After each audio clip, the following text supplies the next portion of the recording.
This is the essential morning ritual. Before engaging with worldly affairs, a noble or official must center their mind and seek divine guidance. It's not just spirituality, it's mental preparation for the weight of decision-making ahead. Clarity of thought was their most prized tool.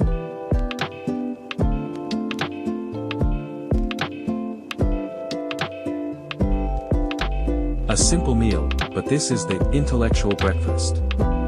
While eating, I review reports from regional vassals or trade emissaries. This is the 14th century version of checking your morning news feed and emails, all crucial for setting the day's agenda.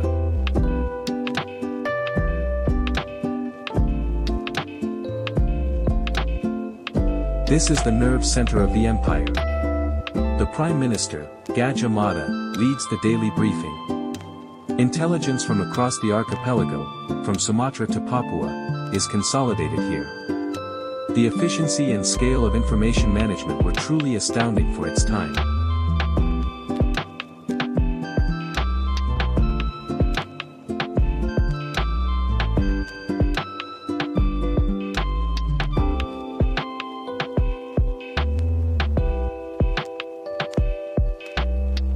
This is the Pasamuanagam, the Great Assembly. It provided a direct channel for commoners and merchants to petition the ruler or his high officials. It was a sophisticated system of accountability and transparency within a feudal framework. Justice was public. Disputes were settled in open court, *sank*, by judges, *Dharmat Hayaksa*, referring to legal codes like the Kutara Manawa. The principle of Negara Gum, a state based on law, was paramount. Public trials also served as a means of civic education.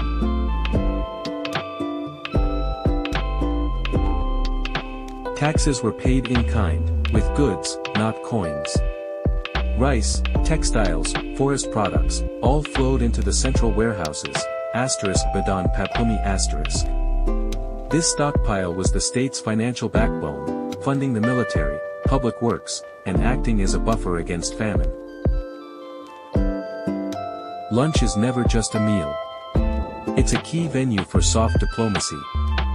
Envoys from China, Kampa, and Siam engage in informal talks.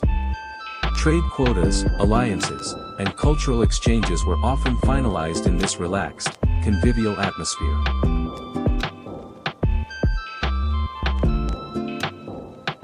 This is the Leadership Academy for the empire's future elite. Young nobles, *Yawana*, were trained not just in warfare, but in literature, law, and statecraft. The ideal was a ruler who was cultured and just, not merely a warrior. A good leader inspects.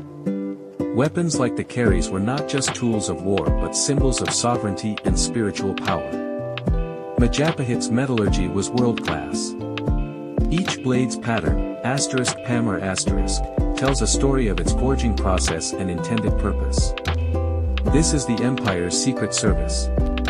Telik Sandabayan, spies, were the eyes and ears in vassal states and rival kingdoms. Their covert reports on loyalty, troop movements, and economic conditions were vital for preemptive strategy and maintaining Pax Majapahitica. Majapahit was a thalassocracy, you can't take the law into your own hands. empire, You bring it to the Sumke court. The principle is Negara Manawa, it's based on law. The judge would refer to the Kutarwa legal code. The process was public, so society could also learn about the law. Trade, naval patrols, and diplomatic voyages. They were the CEOs of the most powerful shipping network in the region. Art was governance. Court poets like Mpu Propenka were master propagandists and historians. Through epic poems like the Negra Cartagena, they crafted the empire's official narrative, promoted state ideology, like Binaka Tunggal Ika, and cemented the ruler's legitimacy for posterity. The line between state and temple was blurry. Evening prayers marked a sacred pause in governance. Temples were not just religious sites, they were economic hubs, land managers, and centers of learning, fully integrated into the empire's socio-political fabric. Tonight's Wayang Kulit show is more than entertainment. It's primetime state media. Stories from the Mahabharata are adapted to reflect current politics, announce new policies, or reinforce social harmony. It's how the court communicated complex ideas to both the elite and the masses. The day ends with a debrief. What decisions were made? What needs follow-up? What crises are brewing?